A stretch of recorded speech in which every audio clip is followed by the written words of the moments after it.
자, 고린도전서 1장 1절부터 3절 말씀, 우리 말씀 한 목소리로 함께 받겠습니다.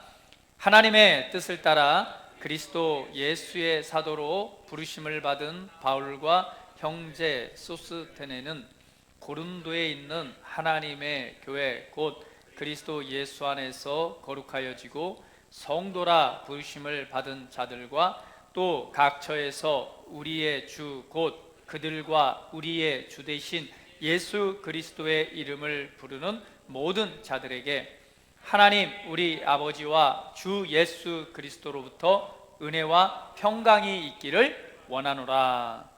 아멘. 할렐루야. 자, 오늘은 영원한 교회라는 주제로 하나님의 말씀 우리 나누기를 원합니다. 교회, 근데 영원한 교회, 왜 제목이 영원한 교회일까요? 교회는 영원하기 때문에 영원한 교회라는 제목을 한번 이렇게 제목으로 말씀드리기를 원합니다. 교회, 지금 우리나라에서 가장 이슈가 되는 게 교회죠. 교회, 정말 그 뉴스를 보고 댓글들을 보면 너무나 가슴이 아픕니다. 교회가 아마 한국에 기독교가 들어온 지 100년이 됐지만 이렇게 교회가 욕을 많이 먹는 때는 아마 처음인 것 같아요. 그렇죠? 한때에는 이 복음의 능력이 얼마나 강력했냐면 정말 교회를 안 나가는 것이 이상하고 왜 예수님을 안 믿는지 모르겠다라고 정말 담대하게 당당하게 복음의 그런 말씀과 복음의 영광과 하나님의 살아계심과 성령의 능력과 역사하심이 초자연적인 능력들이 전과 불릴 듯 일어나던 그런 한국의 부흥기가 있었습니다. 어떠한 환난과 핍박에도 굴하지 않는 그런 믿음의 선진들의 아름다운 헌신들이 있었고 세상에 빛으로 드러나는 그리스도인들의 모습이 있었고 그리고 예수님을 믿음으로 말미암아 삶의 변화와 능력들이 나타나는 그런 한국교회의 아름다운 모습들이 있었습니다. 그런데 지금 현 이 시대에는 이렇게 교회가 욕을 먹어도 되나 싶을 정도로 많은 욕을 먹고 있습니다.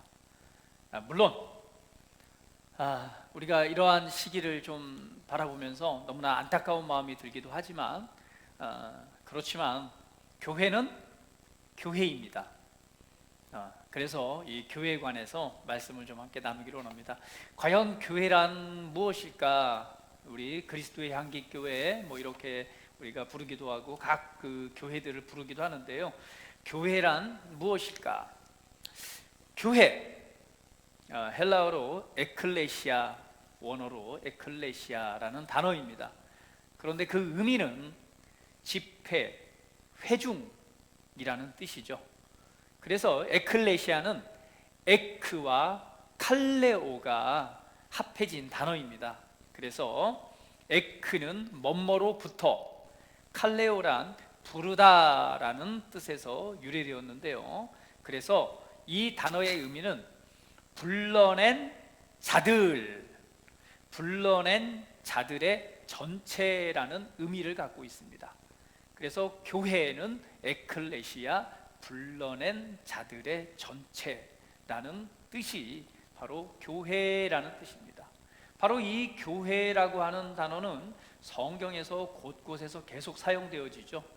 특별히 예수님께서도 베드로에게 이런 말씀을 하시죠. 내가 이 반석 위에 내 교회를 세우리니 라고 말합니다.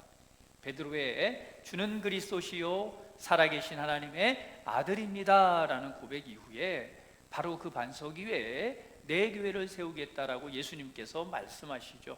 그래서 교회는 바로 불러낸 자들이라는 뜻인데 오늘 고린도전서 1장 2절에 그걸 정확하게 표현하고 있습니다. 우리 1장 2절 같이 한번 말씀 한번 읽어볼게요.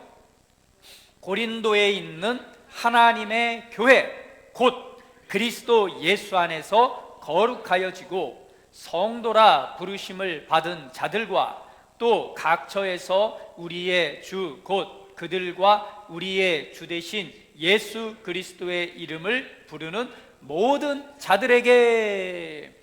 자, 여기에 이렇게 정확하게 나와 있죠. 고린도에 있는 하나님의 교회라고 했으니까 고린도에 있는 교회를 지칭하죠. 고린도 교회. 뭐 예를 들면 여기 토당동에 있는 그리스도의 향기교회 이렇게 지칭하듯이 바로 고린도 교회를 말하고 있는데, 그 고린도 교회를 말할 때 뭐라고 말해요? 하나님의 교회라고 말합니다. 교회는 누구의 것이에요? 그렇습니다. 교회는 하나님의 것입니다. 그래서 하나님의 교회, 고린도에 있는 하나님의 교회다 이렇게 말합니다. 바로 우리 이제 그리스도의 향기 교회를 주려면 토당동에 있는 하나님의 교회 이렇게 되겠죠. 자, 그러면 이 하나님의 교회, 바로 고린도의 교회, 이 교회 그것은 바로 무엇을 의미하느냐? 곧 이렇게 말합니다. 그리스도 예수 안에서 거룩하여지고 성도라 부르심을 받은 자들과라고 말합니다. 거룩하여지고, 첫 번째 거룩하다는 건 뭐예요? 구별되어졌다라는 뜻이죠. 하나님께서 불러내셔서 구별하셨어요.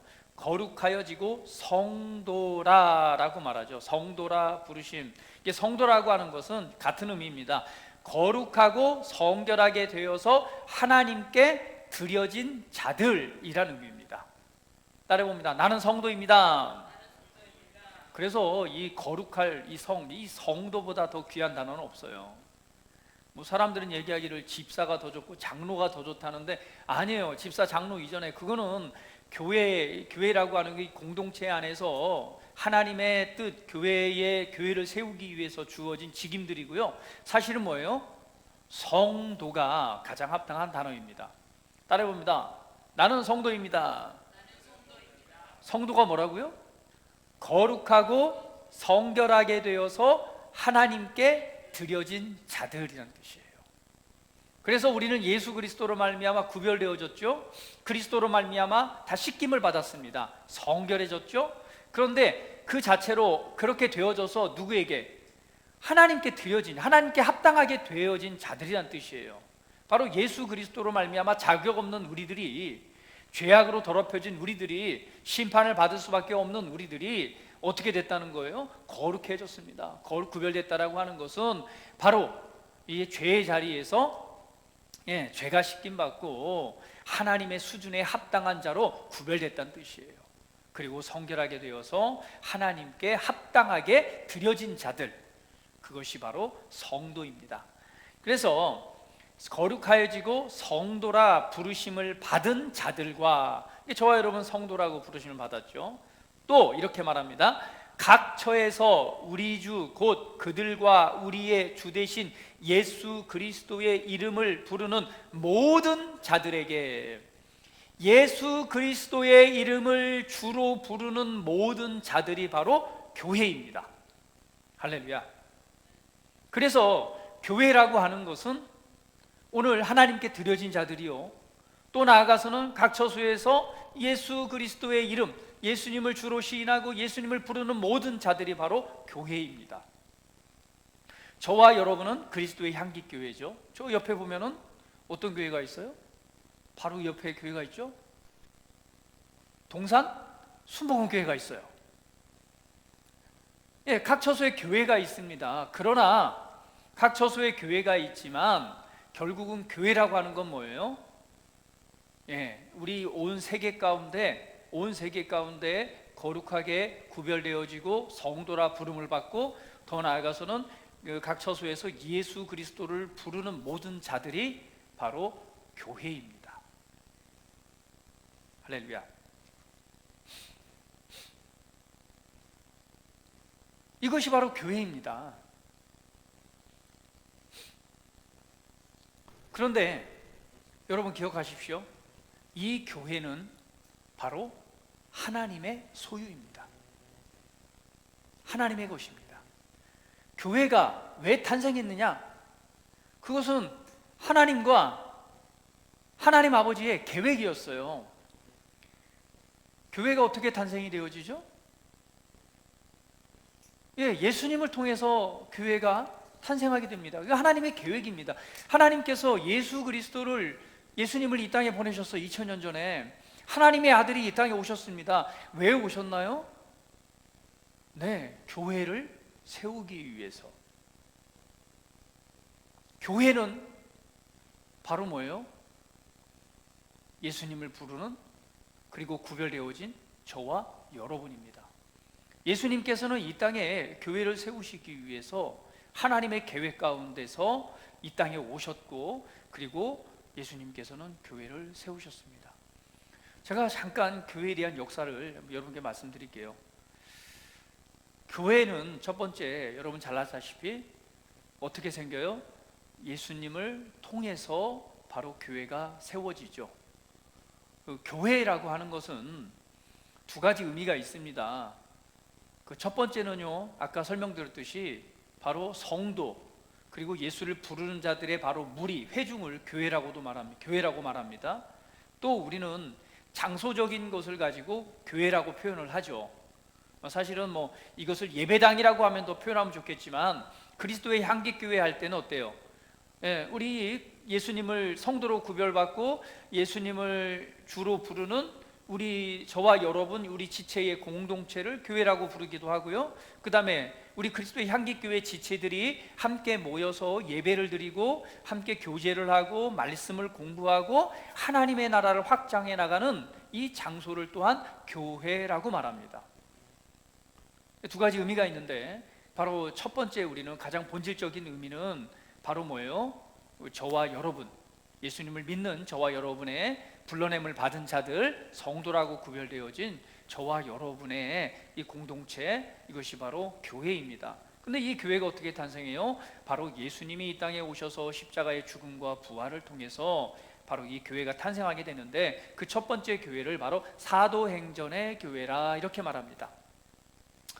왜 교회 시작이 바로 사도행전에 기록되어져 있죠. 사도행전은 교회가 시작되고, 교회의 시작이 바로 언제예요? 예수님이 이 땅에 오셔서 십자가의 사역을 이루시고 죽으시고 부활하시죠. 부활하신 이후에 이 땅에서 제자들에게 부활하신 그 모습을 보이시고, 드디어 언제요? 드디어 예수님께서 부활하신 이후에 40일 이상을 보이시고, 그리고 하늘로 승천하시죠.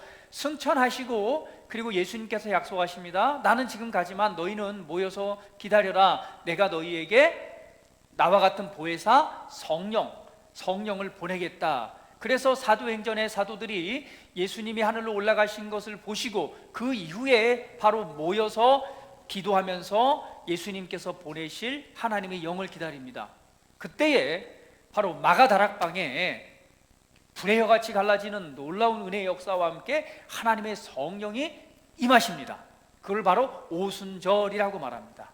근데 성령을 받고 나서부터 그때 바로 제자들이 성령의 충만함을 받고 그 즉시로 나가서 바로 예수님에 관해서, 예수님의 부활에 관해서 복음을 전하기를 시작합니다. 그 말을 듣고 그 유대의 그 오순절 절기잖아요. 절기에 수많은 사람들이 이렇게 모여 있는 그때에 이 베드로가 담대히 나가서 복음을 전할 때에 그 말을 듣고 바로 3,000명이 회개를 하고 세례를 받는, 예수님을 믿고 주로 시인하고 그리고 세례를 받는 일들이 일어납니다. 이것이 바로 초대 교회의 시작, 바로 사도행전의 교회라고 말합니다.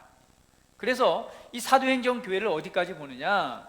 바로 예수님의 부활과 승천과 성령이 오시고 나서 30년의 행적을 바로 사도행전의 교회라고 말합니다. 사도행전에 기록되어진 교회죠. 그리고 우리가 흔히 얘기하는 초대교회를 얘기할 때는 바로 AD 30년이죠. 그 30년 이후부터 AD 100년 사이를, 바로 70년 사이를 초대교회라고 말합니다. 그 초대교회는 이 시기에 정말 온 세계 가운데 복음이 전파되죠. 이 시기에는 뭐예요? 이때가 바로 그 예루살렘 붕괴도 이루어지고, 그리고 각 성도들이 각 처소로 흩어져서 복음을 전하게 되는데, 바로 이때에 놀라운 복음의 역사들이 일어납니다. 이 시기에 이제 바로 그 유대교와 바로 유대인들이 말하고 있는 유대인들이 이제 유대인들이 사실은 이때도 거듭나고 하잖아요. 세례를 받고 하지만 이때 유대교와 바로 우리가 예수님을 통해서 새로운 교회가 분리되기 시작을 하죠. 그러면서 이제 교회의 박해가 시작되는데 그때가 언제냐면 AD 100년입니다. 100년부터 313년까지 로마의 통치하에서 굉장한 교회의 박해가 이루어지는데 로마 제국 안에서 금지된 종교가 바로 기독교입니다. 그래서 기독교인들은 법에 의해서 단속을 받고 굉장한 박해를 받습니다. 이때에 수많은 사람들이 순교를 당하게 되고요, 예수님을 믿는다는 것 때문에 핍박을 당하고 죽임을 당하게 되고, 그것을 피해서 들어갔던 곳이 어디예요? 우리 터키에 가면은 갑바도키아 땅속으로 숨어서, 그곳에서 숨어서, 왜? 하도 핍박을 하고 죽이니까 숨어서 그곳에서 예배드리고 거기에서 이렇게 하나님을 이렇게 찬양하고 경배했던 그 초대교회의 모습을 보게 됩니다. 그래서 그것이 100년부터 313년까지 어떻게 보면 거의 300년가량, 100년에서부터 313년까지 그런 교회의 핍박의 시대가 있었습니다. 그런데 312년에 바로 콘스탄틴에 의해서 종교의, 기독교의 자유가 주어지게 되죠. 그렇죠? 드디어 이 기독교를 국교로 인정하면서 이 자유가 주어집니다. 이때부터 교회가 드디어 조직교회로 바뀌어지게 되죠. 그러면서 교회의 타락이, 교회의 퇴보가 시작이 됩니다. 이때에 바로 우리가 흔히 알고 있는 동방 정교나 서방 카톨릭으로 이렇게 분리가 되고요. 이때부터 교회의 순수함이 좀 잃어버리기 시작하고 이제 정치화 되기도 하고 하면서 교회가 퇴보의 시기를 겪습니다. 이때는 성경이 보급되지 않았죠. 그래서 마리아 숭배가 시작되고 더 나아가서는 죽은 성도들을 위한 그런 예배들, 미사라고 말하죠. 순교자들을 위한 어떤 그런 예배들이 확산이 되면서 지옥에 떨어진 자들도 이렇게 그 속죄에 대한 예배를 드리면 천국에 가게 되고, 이런 연옥설이라든가 이런 교리들이 막 발생하면서 교회가 급격히 퇴보하기 시작합니다. 그 시기에 바로 AD 600년도에 바로 이슬람교가 시작이 되고 이슬람교가 확장되기를 시작합니다. 그런데 이렇게 퇴보를 겪던 교회가, 하나님께서 드디어 이 교회를 회복하기 시작하는데 그 회복의 시대를 여러분 잘 아시죠? 언제죠?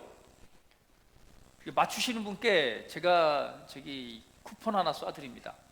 교회의 회복, 교회가 회복되는 시기가 이제 하나님 회복을 시키시는, 특별히 교회가 회복되는 데 있어서 가장 중요한 역할을 한 그 발명이 있죠. 빨리 손 들고 얘기해야죠.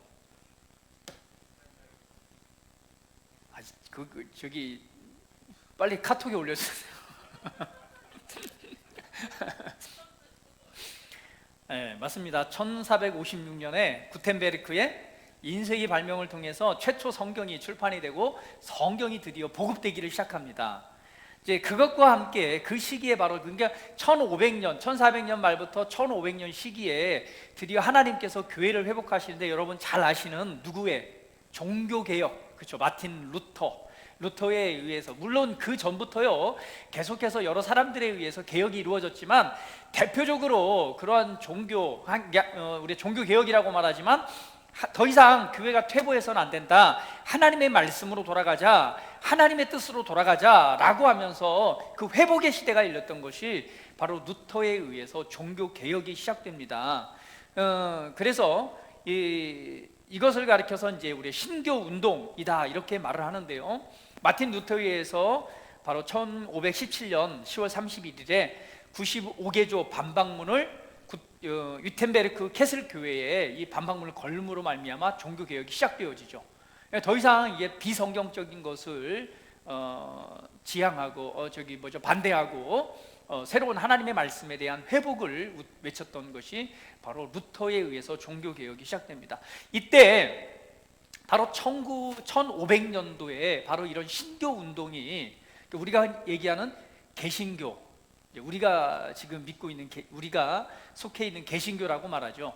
이 신교 운동이라고 말하는데, 루터의 종교 개혁과 함께 신교가 탄생하게 되는데, 이때에 바로 루터교, 장로교, 그 다음에 영국에 있는 성공회, 그 다음에 여러분 잘 아는 청교도 운동. 청교도 운동이 뭐죠? 영국 교회를 새롭게 좀 바꾸자라고 하는 거, 청교도 운동. 이때 재침례파라든가 매노파, 이런 신교들이 탄생을 하기 시작합니다. 이제 하나님의 운동을 잘 보시라는 얘기예요. 이걸 지금 설명드리는 것은 교회가 어떻게 왔고, 어떻게 하나님께서 하나님의 역사 가운데서 어떻게 회복하고 계시는가를 여러분 이해하시라고 말씀드리는 거예요. 1500년도에 바로 종교개혁을 통해서 하나님께서 말씀으로의 회복, 바로 교회에 대한 회복이 이루어집니다. 이때 본격적으로 바로 구텐베르크의 인쇄술을 통해서 성경이 각 성도들에게 보급되기 시작하는 거예요. 그래서 그 전까지는 하나님의 말씀을 직접 볼 수 없었어요. 누구에 의해서만? 맞아요. 교황과 사제들에 의해서만 이게 증거된 말씀을 들었지, 성도들이 성경을 볼 수 없었습니다. 그런데 이때 인쇄술의 발달로 성경이 보급되기 시작하면서 성도들이 성경을 읽고 볼 수 있는 시대가 된 거죠. 하나님께서 이것을 통해서 이 말씀에 대한 회복이 이루어지는데, 이때 신교 운동, 그러니까 개신교가 탄생을 하면서 바로 어떻게 이어지냐면 성결 운동으로 이어집니다. 그 성결 운동이 바로 뭐냐면 이런 의미죠. 하나님께 향한 믿음과 영원한 교회에 대한 그런 교리와 말씀에 대한 회복이 이루어지는데, 이때에 이제 여러분 잘 아는 침례교라든가 그다음 존 웨슬리에 의해서 감리교가 탄생하게 됩니다.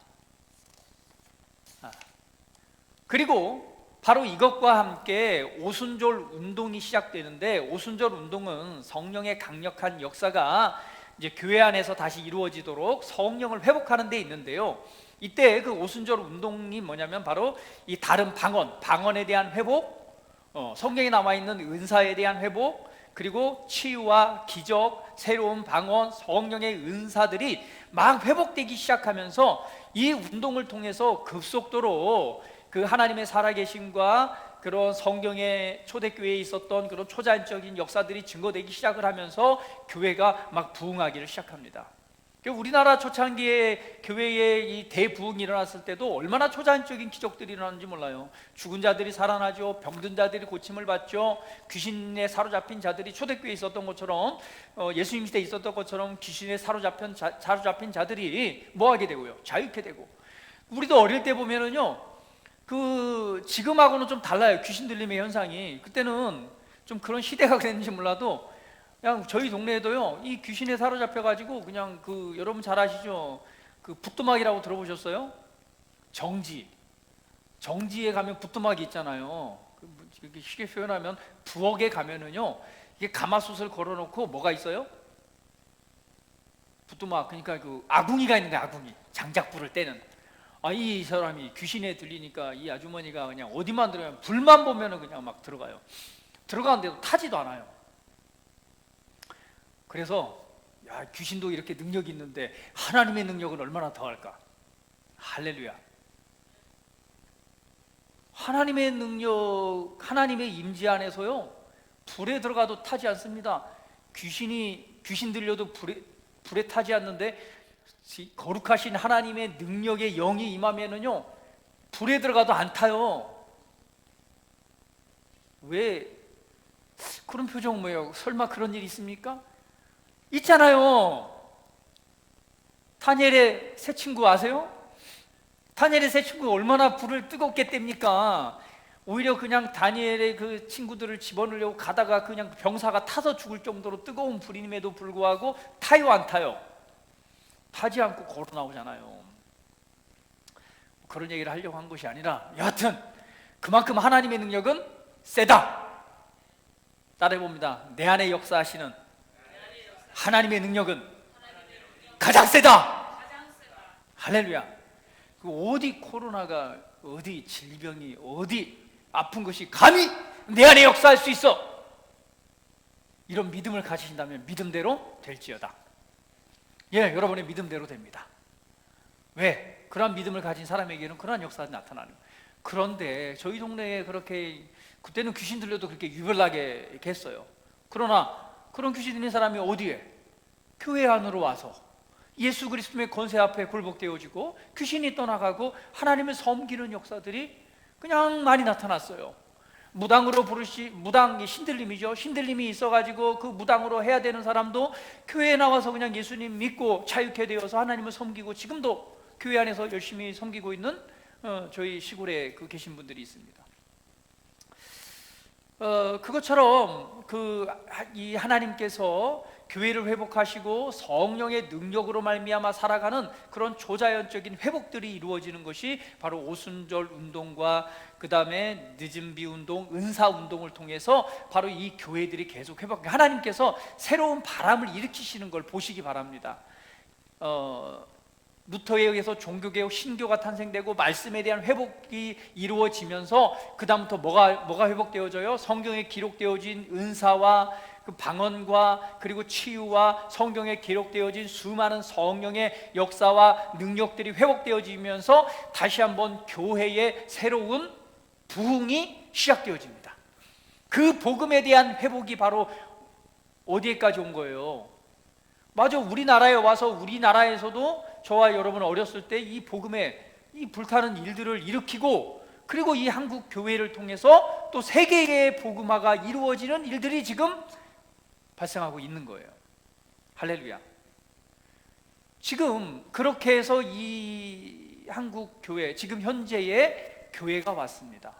그러면 하나님께서는 이 교회를 통해서 지금 회복하는 이 시기에 앞으로 무엇을 더 계획하고 계실까요? 하나님께서 이 퇴보하던 교회를 회복하셔서 바로 성경을 회복하시고 말씀을 회복하시고 성령의 능력과 역사하심을 회복해서 지금 한국 교회가 왔어요. 그런데 이 중요한 이 교회의 교리들을 연도별로 쫙 보면은요, 굉장히 중요한 게 있는데요. 이 1500년대부터 시작해서 그 교리에 대한 그 회복들을 보게 되면은요, 교회가 말씀과 교리도 함께 회복되어져 가잖아요. 그런데 이거를 이렇게 자세히 들여다보면 굉장히 놀라운 것이 있습니다. 왜냐하면은요, 이게 쭉 있지만은요, 특별히 1990년대들은 사도들과 사도적 사역이라고 표현합니다. 그러니까 1990년대에 보편적으로 교회 안에 있었던 그런 사역들은 뭐냐면 목회자 중심, 사도적 사역이라고 그래서 목회자 리더십 중심, 어떻게 보면 사도적 의미의 사역들이 교회 안에 팽배했었어요. 그러다 보니까 한국 교회에서도 여러분 그 시기에 지내보셨지만 어때요? 강력한 교회 안에의 그 목회자의 리더십과 카리스마와 그거에 의해서 교회가 세워져 갔죠. 그거에서 성도들은 그냥 순종하고 그냥 따르는 그런 것이 됐다면, 2000년대를 들어서면서부터 하나님께서 새로운 시대를 여시는데 바로 성도들의 시대를 열고 계십니다. 이때부터 평신도 사역이라는 이름이 들어오고, 그리고 셀과 함께 평신도 성도들이, 평신도라고 말하면 안 되겠죠, 성도들이 하나님의 사람으로 사역자로 세워져서 내가 있는 가정과 내가 있는 일터에서 복음을 전하고 그러니까 제자를 삼고 제자를 세우는 일들이 불릴 듯 전 세계적으로 일어나고 있습니다. 무엇을 의미하느냐? 하나님께서 교회를 세우셔서 교회를 통해서 지금 무엇을 하고 계신 거예요? 복음화의 일, 땅끝까지 이르르는 복음의 일들을 지금 역사하고 계시다는 겁니다. 자, 지금 현재 교회, 지금 이 코로나 때문에 전 세계적으로 교회들이 많은 핍박을 받고 어려움을 당하고 있지만 교회는 영원합니다. 교회는 하나님의 소유입니다. 교회를 통해서 하나님께서 계획하시고 일하고 계십니다. 교회는 그리스도의, 예수님의 몸입니다. 저와 여러분은 그분의 지체입니다. 2000년 전에 예수님이 이 땅에 오셔서 복음을 전하셨고 하나님의 나라를 확장하셨고 그리고 교회를 세우셨습니다. 그리고 주님은 지금 보좌 우편으로 가셨지만 교회를 남기셨어요. 이 땅에 있는 주님의 몸은, 예수님은 저와 여러분입니다. 우리를 통해서 하나님께서는 이 땅에 복음을 증거하고 계십니다. 하나님의 나라를 세워 가실 것입니다. 땅끝까지 이르러 마지막 주님이 오실 그때까지 한 사람의 영혼이라도 더 구원하기 위해서 바로 이 교회를 사용하고 계십니다. 교회가 잘못된 길을, 잘못된 선택을, 잘못된 모습을 보이고 잘못된 길을 걸어가는 것 하나님께서 돌이키시고 바꾸셔서 올바른 길을 걷게 하시고 계십니다. 한국교회가 어려움을 당하는 것은요,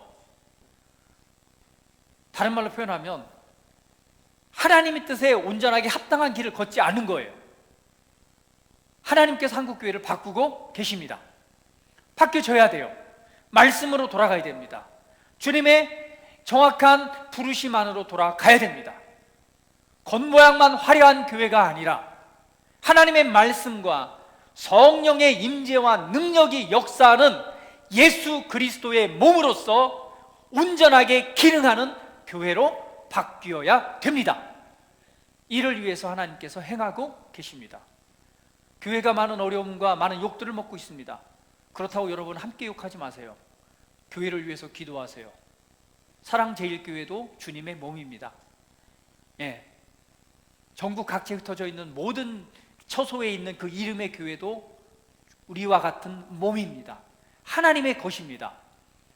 여러분, 언론에 나오는 모든 내용들을 보고 그냥 비판 없이 욕하지 마세요. 정치인들은 정치인입니다.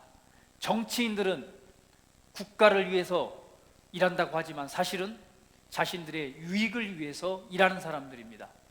제가 볼 때 정말 국가와 민족을 위해서 일하는 사람은 정말 극소수인 것 같아요. 자기 단체의 유익과 이익을 위해서 모든 것들을 활용하고 만들고 진행하는 것들이 정치인들입니다. 야당이건 여당이건 지금의 이 정권을 잡은 여당도 과거에는 야당이었죠. 그렇게 정의와 민주와 올바름을 외치던 사람들이 이제 정권을 잡으니 어때요? 정의와 올바름은 어디 갔어요? 입맛에 맞게, 자기의 편하게 맞게. 그게 바로 정치입니다. 믿지 마세요. 오히려 기도하세요. 그들을 위해서 축복하고 기도해야 됩니다. 왜? 올바르게 이 나라의 민족을 이끌어가도록. 왜? 이 나라가 올바르게 성장해야지 우리도 한국 교회가 복음의 역할을 감당할 수 있기 때문입니다. 그래서 자기들의 정치적 유익을 위해서 어떤 사건, 어떤 일들 활용합니다. 이게 정치인들이에요. 화려한 말로 위하는 것 같지만 사실은 자기의 유익을 위하는 것들이 정치입니다. 똑바로 보시고 그 언론에 휘둘려가면서 함께 욕하고 휘둘리지 마세요. 진리인 하나님의 말씀을 바라보고 주의 말씀과 주의 영광 앞으로 더 가까이 나가시는 은혜가 있기를 축복을 드립니다. 오히려 기도하세요. 축복하세요.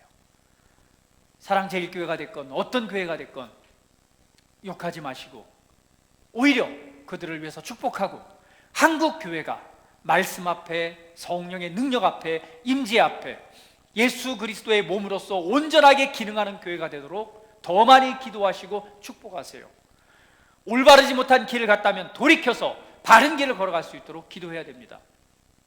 하나님께서는 교회를 그렇게 사용하시고 그렇게 세워가고 계십니다. 교회는 영원합니다.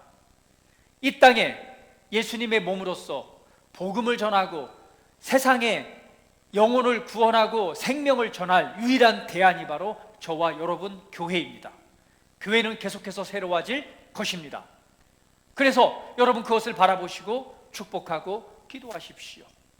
하나님께서는 이 마지막 때를 맞이해서 이 교회를 통해서 마지막 더 많은 영혼을 추수하기 위해서 지금 계속해서 교회를 회복하고 계십니다.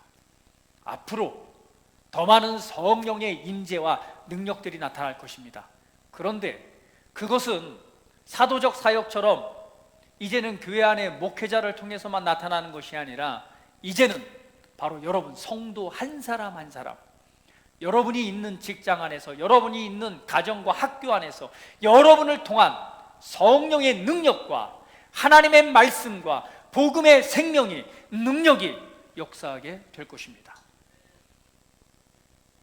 바로 저와 여러분은 그리스도 예수님의 몸입니다. 몸은 연합해서 함께 기능함으로 오늘 예수님께서 하신 일들을 이루어 갈 것입니다. 교회는 영원합니다. 그리고 마지막 때와 함께 남아있는 교회가 교회의 교리가 있다면 그것은요, 주님의 오심과 그리고 부활과 심판에 관한 마지막 교리만 남아져 있습니다. 교회는 그리스도의 신부입니다. 주님이 오실 때 그 영원한 혼인잔치에 참여하는 것이 바로 교회입니다. 그래서 교회는 거룩하고 흠이 없게 이 땅에서 보존돼야 됩니다. 교회가 타락하고 퇴보하는 길을 겪고 있다면 우리는 돌이켜서 올바른 길을 향해 가야 됩니다. 한국 교회가 그리 될 것이고, 그것은 저와 여러분 성도 한 사람 한 사람이 바로 내 삶에서, 내가 있는 그곳에서 하나님의 말씀을 따라 성령의 임재와 능력을 따라 주님과 교제하며 주의 이끄심을 따라 믿음의 삶을 살아갈 때 가능하게 될 것입니다. 이것이 하나님께서 교회를 통해 하시고자 하는 하나님의 계획들이고, 지금 그 일들은 이루어져 가고 있습니다. 옆 사람을 보세요. 보통 사람으로 보이십니까? No! 옆 사람을 볼 때 여러분은 예수님으로 보셔야 돼요. 왜? 우리는 예수님의 몸입니다. 사랑하는 성도 여러분, 더욱더 거룩하게 구별돼서 세상을 본받지 마세요. 세상을 본받지 마세요. 세상과 똑같이 찍어내면 안 됩니다. 학생 여러분, 세상 사람들을 똑같이 본받지 마세요. 세상의 문화가 이렇다고, 세상의 흐름이 이렇다고. No! 그렇지 않습니다. 그렇게 살아서는 안 됩니다. 하나님의 말씀에 내 자신을 비추어 보고, 내 생각을 올바르게 바꾸고, 나의 행동을 바꾸고,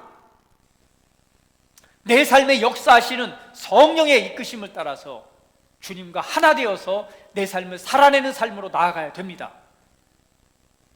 세상을 본받는 삶, 과거와 똑같은 삶을 살아가기를 거절하십시오. 그리고 말씀을 통해 새롭게 하는 삶을 살아가십시오. 여러분은 예수님의 몸입니다. 거룩한 교회입니다. 하나님의 나라입니다. 그런 삶을 살아가도록 우리는 부르심을 받았습니다. 오늘 하나님 앞에서 우리는 그러한 자로 부르심을 받았고, 그러한 교회는 영원할 것입니다. 그리고 마지막 때에 바로 우리 주님 앞에 거룩한 신부로서 드려질 것입니다. 할렐루야. 영원한 교회. 오늘 고린도서 1장 3절에 이렇게 말씀하죠. 하나님 우리 아버지와 주 예수 그리스도로부터 은혜와 평강이 있기를 원하노라. 오늘 하나님의 은혜가, 하나님의 평강이, 하나님의 기쁨이 우리 가운데 역사하고 있습니다. 여러분, 이 시기에 다시 한번 권면의 말씀드립니다. 주님과 더욱 친밀해지십시오. 말씀으로부터 지금 멀어져 있다면 말씀을 읽고 말씀을 묵상하는 자의 자리에 나아가십시오. 기도가 멈춰 있다면 오늘 기도의 자리에 나아가십시오. 주님과의 교제가 지금 잠시 멈추어 있다면 교제하는 자리로 나아가십시오. 내 안에 역사하시는 성령의 음성을 듣는 자리에 나아가십시오. 하나님의 말씀을 듣는 자리에 나아가십시오. 말씀을 입술에 두고 말씀을 고백하는 믿음의 자리에 나아가십시오. 오늘 이러한 믿음의 선택과 믿음의 삶을 통해 오늘 계속해서 나아가시기를 주님의 이름으로 축복을 드립니다. 할렐루야. 주의 이름을 찬양합니다. 우리 받은 말씀을 우리 상고하시면서 함께 한번 고백하며 기도드리는 시간 같습니다. 오늘 우리 교회란 어떤 곳이고 교회란 무엇인가? 오늘 하나님의 큰 역사 가운데 이루시는 우리 교회의 모습들에 대해서 함께 하나님의 말씀을 나누었습니다. 오늘 그 속에 실제로 저와 여러분이 속해 있고 우리가 나아가야 될 길이 있습니다. 오늘 하나님 앞에서 오늘 이 말씀들을 묵상하시면서 내 자신 한번 돌이켜보고 내가 지금 이 위치에서 어느 자리에 서서 어떤 모습으로 어떤 삶을 살아야 될지, 세상의 많은 정보들로 해서 휘둘리고 정신이 혼란하는 것이 아니라 내가 지금 이 자리에서 어떤 모습으로 어떻게 하나님을 섬기고 살아가야 될지 다시 한번 믿음의 결단을 하시고 한번 고백하는 시간 갖도록 하겠습니다. 다 같이 기도합니다.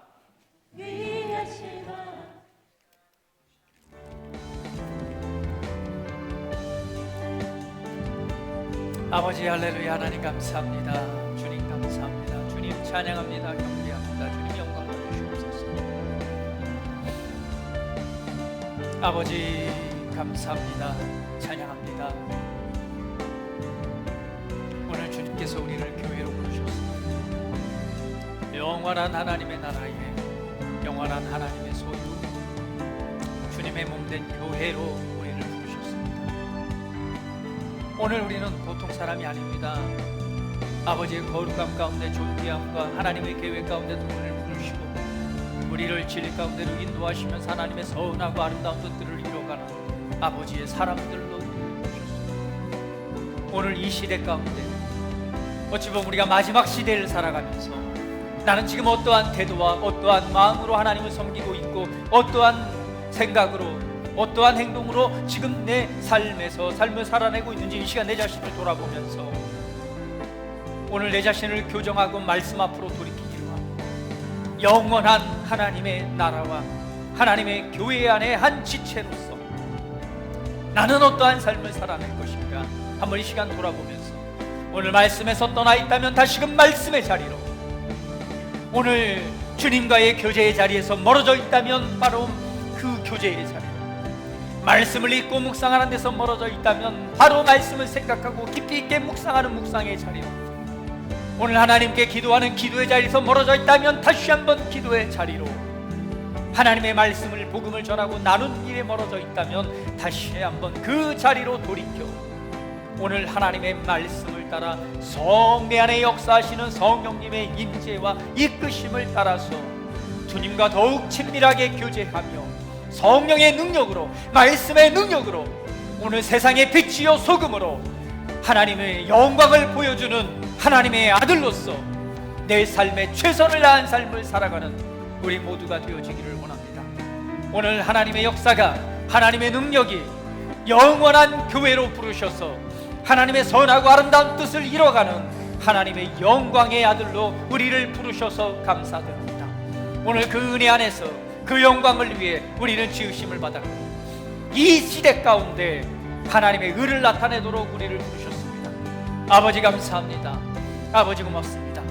이 시간 믿음의 결단을 한 이들마다 하나님 믿음의 결단을 하고 또한 믿음으로 선택한 우리 사랑하는 성도들 위해 하나님의 성령의 능력과 충만함으로 이 시간 역사해 주시되 돕고 계시는 하나님, 돕고 계시는 하나님, 도우시는 하나님, 도우시는 성령님 이 시간 마음껏 역사하시옵소서. 오늘 그 가운데 의지를 더해 주시고 그 힘을 주시고 그 능력 가운데서 오늘 올바른 말씀의 삶을 살아가도록 축복하시옵소서. 주님 감사합니다. 주님 찬양합니다. 주님 경배합니다. 높임 받으시옵소서. 오 할렐루야 아멘.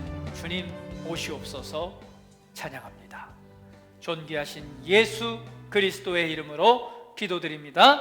아멘.